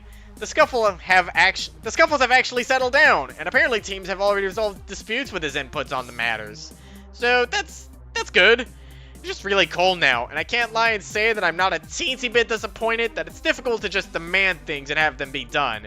Seriously, what's even the point? Though I guess business have been doing a bit better since Tao got frosted over. You'd think no one would want to come here, but apparently everyone wants a glance at our frozen friend. It's fine with me. I'm willing to bet everybody would have benefited in Tao Village if there was a therapist on the scene. More than one therapist, actually. Professional therapists. That would solve a lot more incidents than summoning a fucking dragon. Okay, that's it. Don't keep me waiting on the books. No, really, I will personally come out there myself if you keep me waiting very long at all. I don't have the patience to deal with Sloth right now. There's too much going on, and Shroommy's got a broken leg, so I'll really just come out to Sapling Village myself and get the damn things if you guys don't. And I know that's going to happen because this is a 2-parter mission!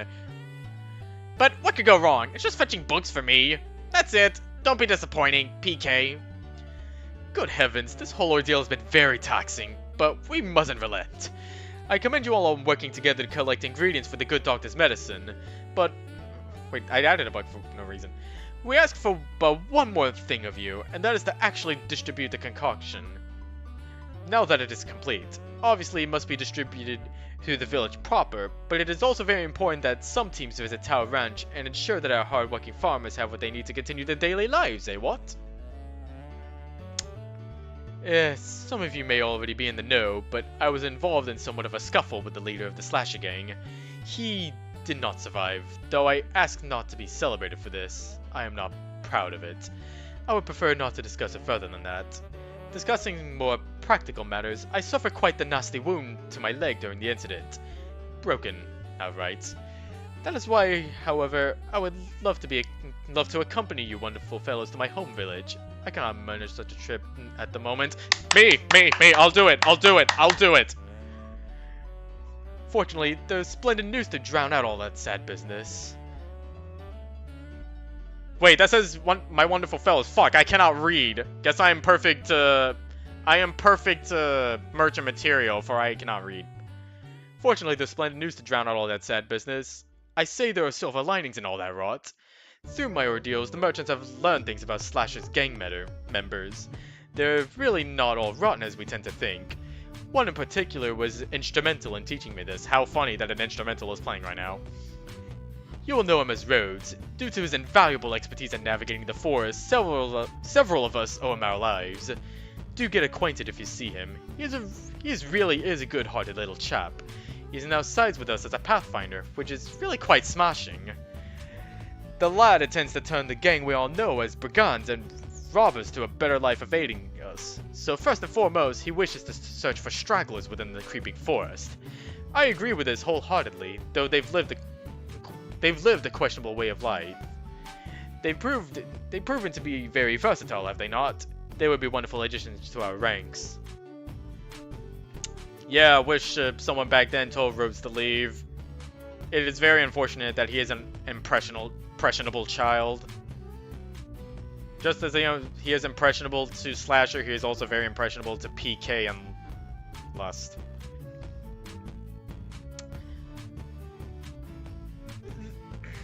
This is where you come in. I think that's what... Wait. Yeah, I should just start there. This is where you come in. Should you wish to help the adventurous young Sneasel out, accompany him into the forest to help him to convince any of the Sneasels you find to join his cause. The ex-gang members should come in all flavors, really. They could be very innocent or very vicious. I ask that you do not harm them unless it is necessary for self-defense, for they are all, as far as we know, just children. Give them the chance that Slasher never gave them.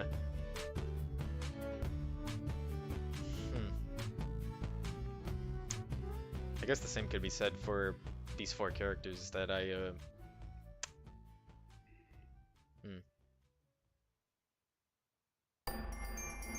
Yeah, Slasher somehow did not do the worst thing to Rhodes. And hey, I don't think Glimp said that Slasher was a rapist, which is good, because we don't need that shit in this series. Especially not that! Anyway. There is a complication. The snow has been spreading further and further, and now covers the terrain of creeping forest, freezing the waters and dropping snowdrifts from the trees. I fear that the terrain will not be the same as before. Paths will be covered, and you may find yourself lost if you do not rely on Rhodes' understanding of the area. Do not underestimate him just because of his youth. He has been traveling the area for his whole life, really. There is also another complication. Rogues. They are aware of what transpired with Slasher as well. They seek two things. One, they wish to recruit Slasher's gang members for themselves. Please do not allow this to happen. The rogues surely intend to bring them right back into a life of crime, regardless of their good intentions, and I cannot stand for that. If you see a recruitment taking place, do whatever it takes to sway the Sneasel in favor of siding with Rhodes and the merchants. 2, they wish to raid Slasher's stash of stolen goods, now that he is deceased. We, the merchants, prefer to make our profits legitimately. However, since he is deceased, it is fair game. If you come across these goods, there is no sense in simply leaving it for the rogues. Bring it back to us. Remember the recruitment of the Sneasel still comes as first priority, however. I realize all of this may be rather heavy for some of you, so fear not. It is just as important to distribute medicine or help out Miss PK. Ah, speaking of Miss PK, she wishes for you to go to my home village's library, yes? Miss Ariana was never quite warm to outsiders. You will no doubt have a tough time to accessing the literature we seek. See me before you depart, and I will write a recommendation note for you. A note from me should melt her cold shoulder a tad, eh, what? We've had a difficult time, but I believe we can work to brighten up the coming days, even if they are rather chilly. Stay ever classy, Shroomsworth. Why can't there be... Why couldn't have there been a mission where we accompany you and keep you from not being lonely and just staying with you until PK comes back? It would have been a very nice mission. I would have definitely written something for it. But no, unfortunately, we don't get that. I don't get that luxury. Also, again, part 2, but I'm not reading this until later. Rogues, while it is true that our last mission was met with failure, I, as your leader, must accept responsibility for your actions in order to be able to move forward with our next mission. Perhaps I was not motivational enough in my last letter to all of you. I will not be making the same mistake this time around. It is difficult for someone to fully comprehend the gravity and importance of a mission when it deals with an idea of a future that they do not truly share with you. I am not writing this letter to you today to attempt to share these ideals with you, for by now, if you do not know them, you will never know them. In place of sharing with you my ideals and visions of the future, we could have put in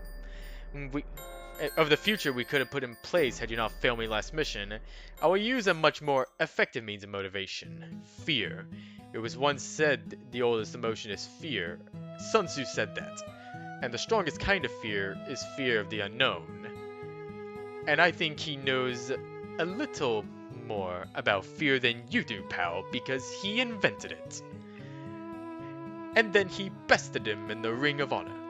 So, I'm already starting to forget the script. Yeah, I want the Shroomsworth script, and the Shroomsworth escort mission so badly. God, if it was me on that mission 2 thing, I definitely would have taken him through the creeping forest, and I definitely would have protected his ass. I would take his life.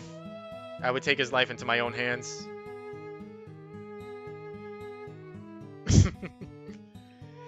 If you partake in this mission with me and fail, you will most likely experience the most absolute unknown conceived of: dying. The mission I will be offering up to anyone brave enough to volunteer for it is unlike any of the previous ones you've been sent out on, and far more dangerous.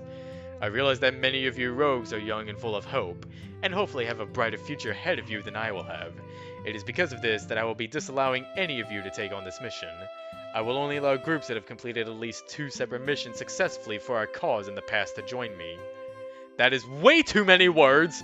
Can you simplify that? If you feel you have what it takes to complete this mission and do not meet this requirement, then you may collaborate with an older, more experienced team. Your lives will be in their hands, though. I have no time to babysit amateurs. Again, there is no age requirement. You could be 1 year old and still go on this mission. I still find that funny. That they just allowed, what was it, a 3-year-old or something into one of the guilds? Like, this is effectively child labor on every single guild. I will be starting this mission on my own, for I must conduct surveillance and gather information about our target area. You will all meet me at the edge of the prismatic jungle, where a great warlord Tyranitar by the name of Tivoli calls his domain. Do not arrive at nighttime unless you wish to experience the previously discussed unknown. It would be much safer for all of you if you would arrive at high noon, when the darkness is at its smallest, and the nightmares are at its weakest. Simple enough, isn't it? Do not take the perceived simplicity of this task to mean you can ignore my previous restrictions on who shall be granted the privilege of taking on this mission. Should you meet all my conditions when you arrive at the edge of the jungle to meet me, I will then, and only then, explain the next half of the mission to you. For now, though, I will need a couple of days of scouting on my own to ascertain what will be called upon from you. One more thing I forgot to mention. No dragon types are allowed whatsoever. Should a dragon type accompany you, I will send all of you back on your way to Tau Village and wait for a more suitable team to arrive. Even if you are 1% genetically a dragon, I can tell. That is all. Failure to follow my restrictions may mean the end of your lives. I have already passed that marker, so I have nothing to fear. Ahoy, mateys! It be that grand old time again, why, the glorious Gunpowder Gabite, write me letter to ye. First of all, ye loyal rogues who be concerned, I made an almost full recovery. That blasted Kecleon and her dragon. Okay, well, to be fair, it's not that, it's not really racism, it's just that then Triconacello can mind control dragons. But I mean, if I can headcanon PK to be a little bit racist, I could probably also headcanon. I could probably also headcanon Devonshire to be a bit racist too. Speaking of, Devonshire himself requires your assistance with a bit of work. It'd be quite crucial, and if you make a mistake, well, best hope it ends you, cause otherwise Devonshire will. That's bad, by the way. To the point, even the information on this floppy beastie PK is brought upon us. Apparently its name be Sorbet, a Curum. Never heard of it before. There be someone who might have though. Merlot houses quite a library of books, and I need ya to fetch something that might be of use. A book of sorts, but be warned, it is overseen by Lexi, a wee little attack of an Evie, and Caldera, a Chandelure. Okay, no, it's the one that starts with the letter D that is the derogatory term. Tyke is okay to be said by everybody, I think. Is it? I don't know my English very well. Oh, it's a British term, huh? Well, guess... Wait, hold on, that says dated. I will put this in consideration when writing Shroomsworth dialogue. Anyway. Lexi will be busy with rescuers as he is the one who handles legitimate book rentals. You must be careful as you can be. If not, Caldera will totally roast you. It pained me to see you go, but like I said, if you fail, then your good is gone anyway, aye? For that reason, stealth is of utmost importance. Get it done, and make sure to become well equipped. Oh, and make sure you also have the right perks too, because if you fail, it's gonna be on all of your asses. If you didn't get it, I was making a Payday joke. I need to play more Payday 2. For the less adventurous types, hey, I got me eyes on you, but I've also got a task you may be interested in. You may have heard rumors of quite a scuffle between Slasher and our friendly Shroomsworth. Let me confirm them as true. No, he didn't injure himself in an extremely hectic tea time. I'd be too funny sometimes. Gunpowder, the problem with that is that doesn't make sense in the context of what just happened. Where was I? I should also say, Slasher's now dead. Scurvy dog. But it was not Shroomsworth who dealt the final blow. Or Bot, if you know what I mean. It was Sandy. To have Shroomsworth upset enough to fight and Sandy to defend him, something serious was going down. Not my place to say, though. Just glad Shroomsworth's doing good. Anyway, this fell's well for us. The Sneasel left over from the guild. They're lost without a leader. Sorry, I had to comprehend just exactly what I said for a second. Head into creeping force and explain to them that I am now their leader. They and Slasher must pay for their past transgressions. Not only that, they surely know what Slasher stashes goodies. Have them fetch some of that good stuff for us as well. The reward for it? You got to keep an eye on the Sneasel for me. Good deal, aye? We all get stronger. But this ain't no cakewalk either. It's getting colder and icier in the forest. It's gonna be hard to navigate, but I'm sure y'all will manage. Besides, once you fetch the Sneasel, you'll be in good hands. Jobs have done for you, eh? Be careful of them merchants too. They don't want Sneasel to join their side too. But to hell with them. They got a dragon. They don't need more members. Stop them if at all possible. I'll do this all myself, but you know, I can't read so good, and I'm allergic to the cold. So up to it, mateys. Farewell, gunpowder. Yep, mission stuff. Oh, and with each part too, I have to read a comic. Rescuers first. Why? I don't get it. Why is the door... Where's the trigger on this end brush? Ooh, pretty! So pretty! Is this your village? Maple, go hide.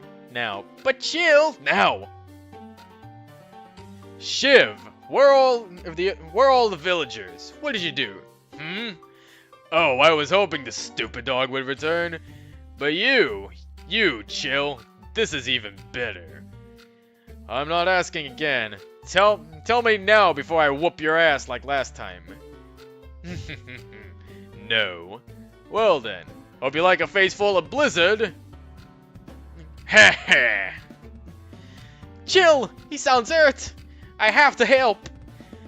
Ah, you found it first, Shiv. So you've noticed. You can't win. I won't let you. Jill Dakota! Chill!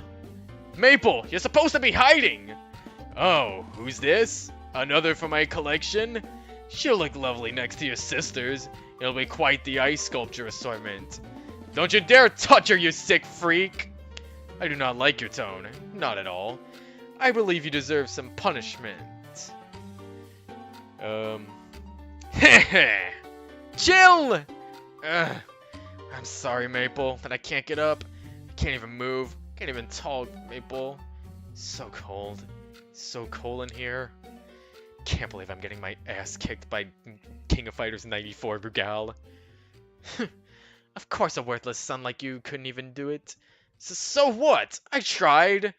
Oh, and what do you have to show for it, huh? Some saved villagers, perhaps? Like your sisters? Or maybe Maple? Oh, but no. All you have are some ugly bruises, cuts and bruises, marring your ugly fur. Shut up! I've tried. I will try. That's more than you ever done. God, this is something that could have been explored. I think this is like, what is it, mommy issues? Oh? Mr. Chill, is that you? Mr. Chill, wake up! The village is in trouble! Come on and wake up, Mr. Chill! I've got some help! My head. Are the rescuers here? Rescuers? I went and told Mr. Zhu and Mr. Xiao. They were off doing hermity things, but I went and told them a real emergency was going on. It figures. The one time I led Tam and I out of my sight. We have to go find them, Zhu.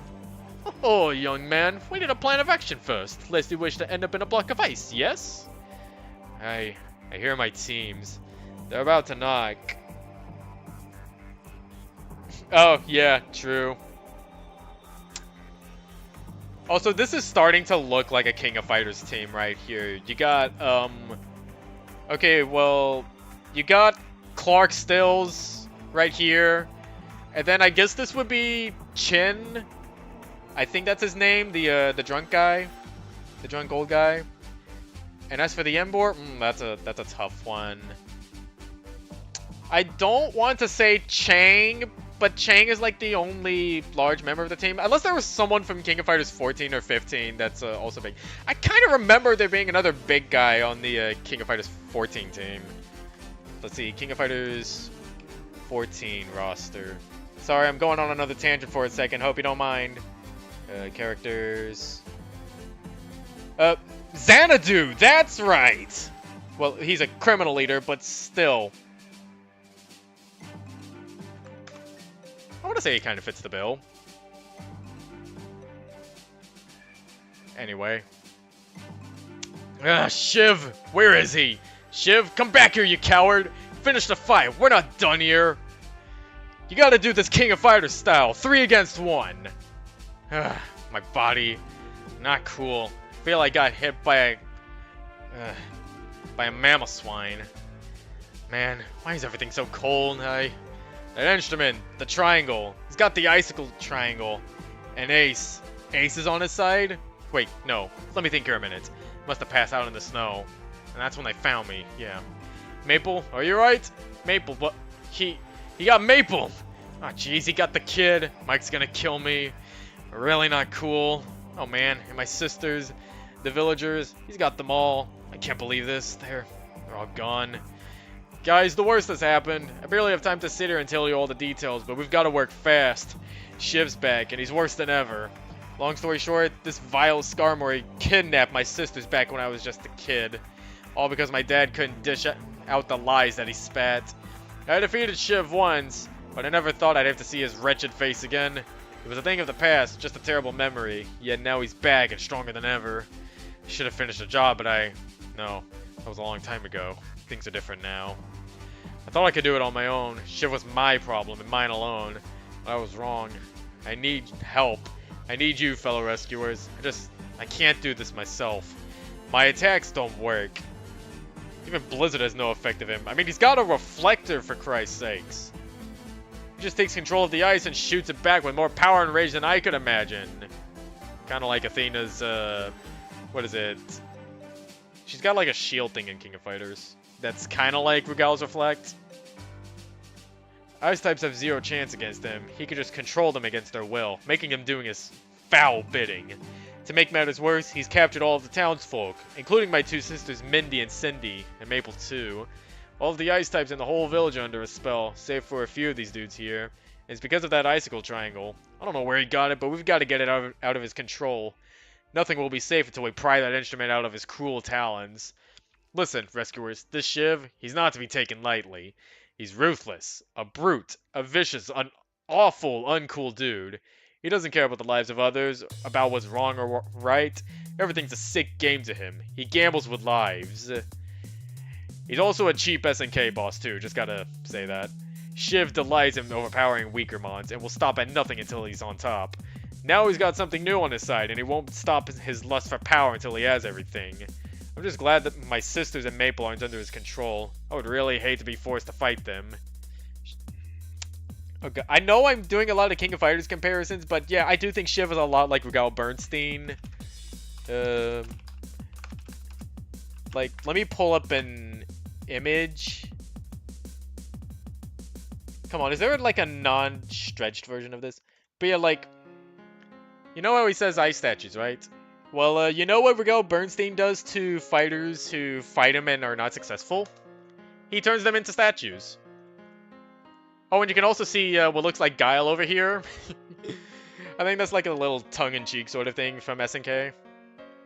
Also, yeah, this was 94, back when Regal was at his cheapest. Like, genocide coders that could deal 80% of your life. Whew. Shiv's got a real mean streak, and let's just say that these cool shades aren't just for looks. He not only fights dirty, but he blinds his enemies as well.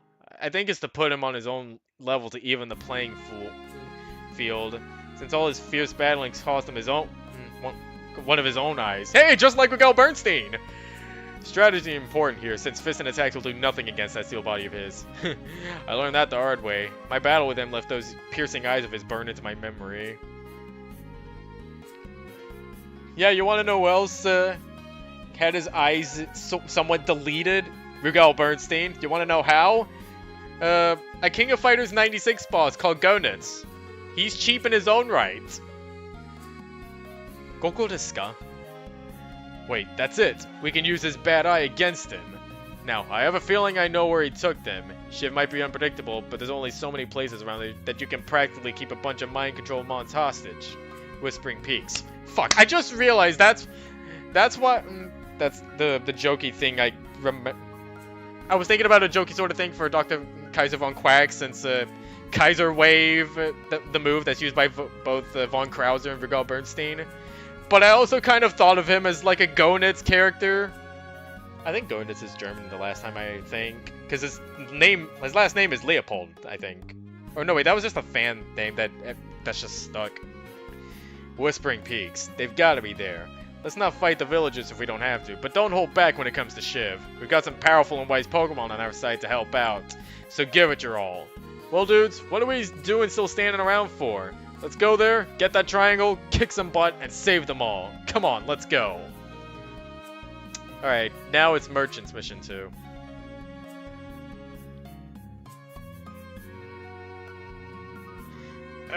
It's been so long! How aren't they back yet? Calm down, please. It's been, what, 3 days? 2? That's my point! It's not a long trip, it was just some books! They should be back by now! Can you at least settle down? You're scaring the few guests we have at this hour. I'm trying to deduce if that is a haunch guard. Oh, hi! Is that Fresnel? It kind of looks like Fresnel. Almost like a beta version of Fresnel. He even has the ear thingies. Wait, that actually is Fresnel. That is kind of weird, though, because, like, hold on. Another tangent time.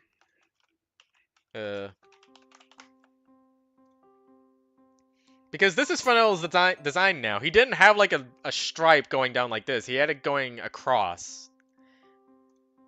Yet here, he's depicted with the line going downwards like this, all throughout his introduction. All those eyes, burning a hole into the back of my head. I could tell someone wants to say something. Well, who has something to say? I thought there were more than one Pokemon in here. Oh,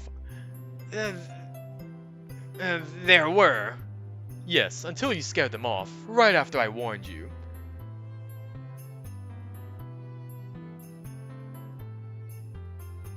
Dojin 2 became... All the Dojins are like prequels to the main story. Also, now that you say that, yeah, it does look like a Taylor with a Murkrow crown, with a Murkrow hat. That would actually be an effective disguise if you just have a silhouette. Yeah, blah blah. No one asked you, Shroomy. Yes, madam. Seriously, why does he like her? I'm saying this a lot, but every time these two have a moment, it kind of reminds me of, oh, who is this couple? This comic couple. Tangent number 4 time.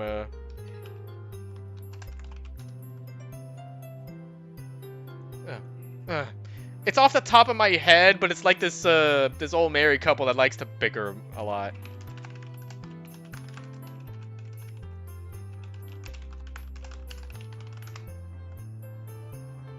What is it? What is it? I know it because I've read it in the newspaper a lot. Okay, come on. Where is it?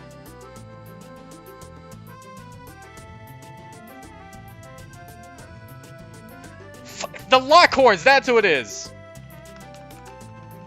And if you guys don't know what I'm talking about, because if you're not from the US... But, this is the Lockhorns. Yeah, they're essentially a married couple that like to bicker. That's the entire premise of the comic. And I've also spent a lot of time as a kid reading comics in the newspaper. So I know a lot about the lore and stuff. Like, apparently how that Army comic is in the same continuity as, what was it? High and Lois, I believe? I can't remember. And I think there was also a Viking comic that also had continuity with another comic. I can't remember what the names are. Time doesn't change its schedule for worry, you know? There's no use worrying, Purple. So what you're saying is... Yes, what he's saying is that you ought to settle down and help me close shop.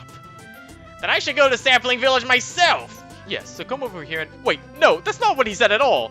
Your astounding ability to misconstrue words continues to amaze me. See you later, Shroomy. I'm out! I guess that's close enough. Well, do be safe then, madam. Hey, Barty! You in? Yup, what can I do for you, Miss Piquet? Do you think you can, take me to Sapling Village tonight? Do you think you can arrange for the merchant's donation to be sent over? You know, the donation, the monthly one, the one all guilds make, the one that keeps our services free for all. You know, that donation? Okay, I get it, sheesh! Why, I'd be happy to take you to Sapling Village, Miss Piquet. Yeah, that actually makes sense. God, you start to wonder why these things even happen in the first place at all. Yeah, I'm surprised. It is surprising that no one's caught on, really. How long's it gonna take? All night? Nah, weather's nice tonight. Wasn't so last night, so you're lucky. We should get there by dawn. Okay. So, I've been hearing some rumors about you and old Shroomsworth. What? Is it true that you two, you know, had sex? I'm kidding, of course. I meant to say, killed Slasher. Oh, yeah, yeah. Well, it was actually Sandy, but most people think Shroomy did it. For her sake, we don't correct them. Well, the rogues know. And, yeah. Well, it seems they're not leaving. It seems they'll just have to stay here in the village. I wish you wouldn't do this. I know, but I think this is the only way for our village to survive the creeping cold that beast has brought with it. Ah, good. No one's up. Dawn is a good time. I'm sorry, Elder, but this has to be done. I don't have a good, instrument thing, so, wait, I do have a funny sound on the soundboard that I could use. You remember that video? Quite possibly the worst sound effect I've ever heard in a cartoon. That shit gets me laughing sometimes. Especially when I play it in the VC and I traumatize my friends with it. Because even they're like, oh, what the fuck is that noise? Ah! Barney, we gotta go higher. You don't gotta tell me twice. It's thorns? Yeah, thistles. They're just rising from the trees.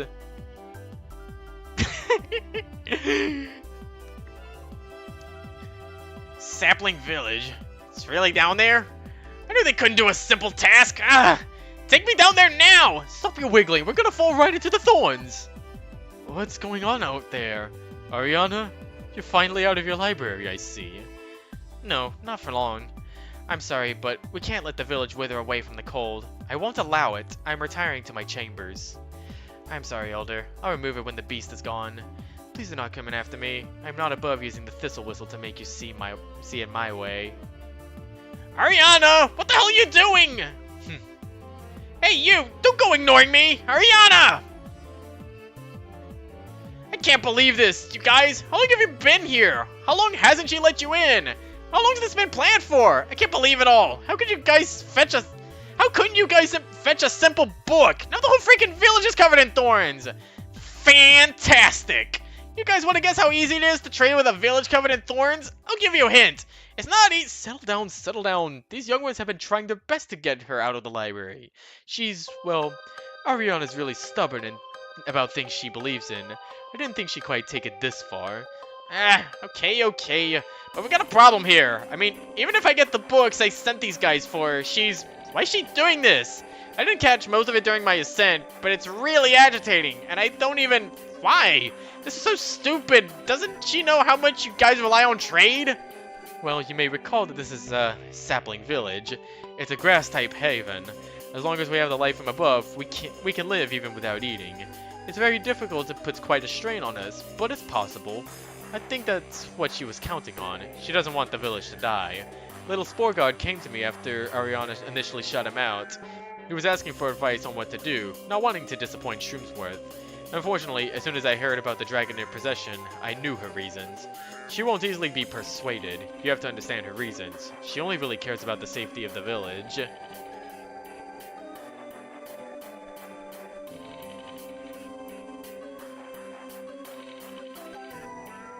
Oh, yeah, that's true. Yeah, that's definitely true. But the cold won't even reach out here. I mean, I stopped seeing Frost, I don't know, before I even saw Merlot's castle. This is so stupid. Are you siding with her? Seriously? This is utterly ridiculous. This is just... Come on. I thought we had a better partnership than this. But you have a good trade going on here. You may have helped me out before, but Elder, you're making a mistake. You can't just let her do that. No. If you don't say a thing, we're gonna go bust in. I'm serious. This is a load of crap. You can't just... No, I won't let her decide the fate of the village like this. She doesn't even know anything bad will happen. You don't even know the cold will reach.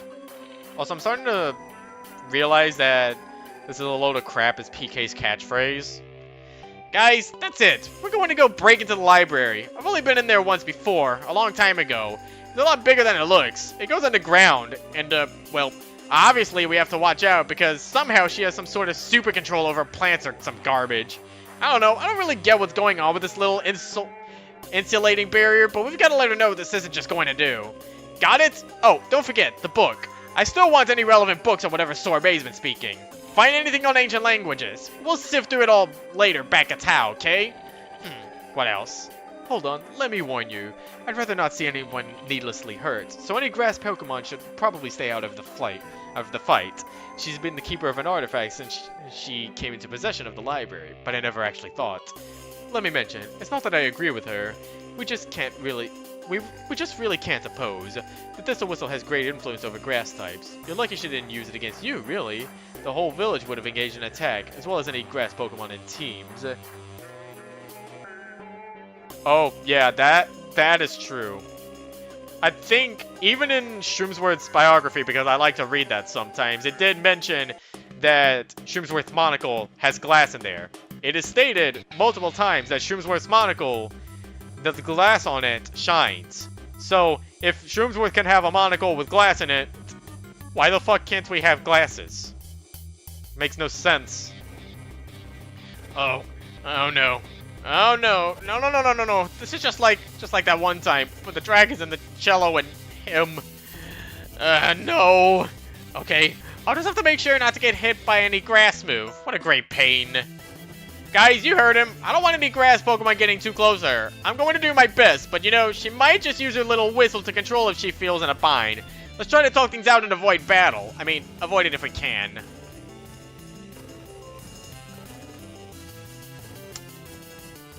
Oh yeah, the Squirtle Squad. Oh yeah, one more thing I did want to mention, another tangent for me. Notice how here is like, I don't want any grass Pokemon getting too close to her. Because that makes a reference to one of Kecleon's abilities, Color Change, where you change type based on what move you got hit by. But reading the FAQ, what about abilities? Pretend your Pokemon has all of its potential abilities. They don't make a ton of difference when it comes to this type of thing anyway, so it's not that important. Not that important, Well, let me look at the Cerebi page for Kecleon, shall we? Specifically for Gen 5. Wait, oh shit. Wait, it was later added? Oh, fuck. I thought that was a hidden ability that it gained in Gen 5. No! No, I'm actually wrong for once. Color me surprised. See, now that's a funny joke. Here. Let's go to Gen 5 first. This is the only ability they get, Color Change. But once Gen 6 dropped, then they got Protein as a hidden ability. So I guess, in a way, PK is actually right in this instance. Well, that's a lesson for all of us. Guys, you heard him. I don't want any grass Pokemon getting too close to her. I'm going to do my best, but you know, she might just use her little whistle to control if she feels in a bind. Let's try to talk things out and avoid battle. I mean, avoid it if we can. What I'd really like is if we can end this peacefully, but she seems pretty sure of herself. I'll admit, I'm a bit nervous about getting near one of these stupid instruments. I've had bad experiences with one before. It's just really unfair to be a Kecleon right now, huh? I'm going to say this right now. If something happens and I'm not in my right mind, please, and I can't believe I'm even saying this, smack me around with a move a different type. I promise I won't yell at you too much. It's really the only way if something bad happens. Oh, if you ever do get mind controlled, I'm going to do something else with you. Ching, ching, ching. This is definitely not me sharpening my claws or anything. Ching, ching, ching.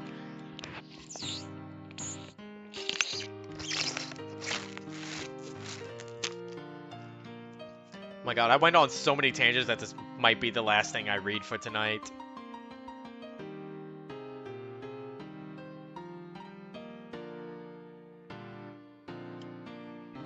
Oh. If that is the case, well, yeah, that makes no sense. Because if everybody except the guild leaders are illiterate, then why are they writing letters in the first place? Also, have you noticed? Remember what I mentioned at the beginning of the reading to take notice of the bulletin? Well, oh, the bulletin's still here. I wonder when they stop doing that. Let me just move on ahead for a bit. Mission 5. Oh yeah, I guess it happened around... Fuck, I keep clicking on shit. Yeah, I guess it happened after the Sorbet stuff, so I guess that's a little bit of a... That's a nice bit of continuity there, but I'm surprised they didn't rebuild that. Anyway, back to Mission 4. Because I'm going on way too many tangents tonight. Ugh, what an oppressive flame. Gah, how bothersome. Yes, that's what the problem is. This place won't allow shadows. This is annoying. This will slow things down monumentally. That is a word. Oh, how far does this temple go, I do wonder. I hear the music from here. What a delightfully dreadful melody. Also, I think this is the, No, wait, this is Salen's theme, not the other one. This is not short of unbearable. these eternal flames. Darkness has nowhere to go. The new moon cries for its tribute, but it never comes. The full moon looms, threatening to wax while the new wanes. Light alone cannot suppress me, therefore this is my circumstantial enemy. Ah, I understand. I can't hold my form here. It's moonlight. These are eternal flames, imbued with moonlight. Hey, what are you doing down here, Ghosty? I ain't seen your ugly mug before. It's time to take my leave. I don't feel like leaving a trail of bodies in my wake. Hey, where do you think you're going? Uh-oh. A child? I'm sorry, but I can't stay. I'm sorry, I really can't help you now. Ribbons, are you okay? Speak to me. Maybe one day. Suppose I'll just wait for the teams. Yeah, exactly. I guess it was a good idea to request aid. Ooh, have I lured him out? Oh, I have a sound in my soundboard for this.